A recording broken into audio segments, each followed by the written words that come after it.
Un momento di festa questa sera. Certo, un momento di festa perché sono passati 10 anni dalla nascita di questa associazione Semi di Speranza, che è un'associazione onlus ma nata, collegata anche con l'Opera Madonna del Grappa, perché è nata dal contesto in cui celebravamo il centenario di ordinazione sacerdotale del nostro fondatore, padre Enrico Mauri.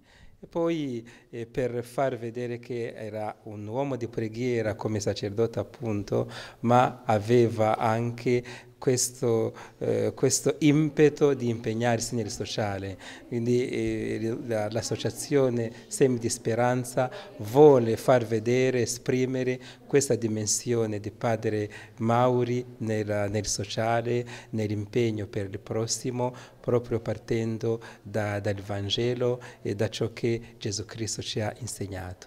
La Madonnina del Grappa ha sempre avuto un'attività di aiuto, di assistenza molto informale, sia sul territorio e sia anche in Africa quando si è aperta la missione nel 2002.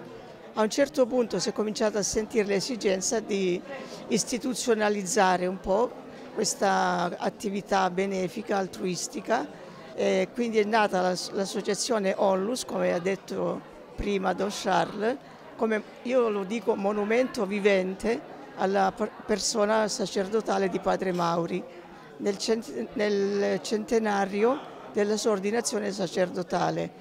È stata una scelta di tutta l'opera, invece di fare targhe, monumenti e pubblicazioni, fare un evento, una realtà che dura nel tempo e che incide nel tessuto sociale sia del territorio sia dell'Africa.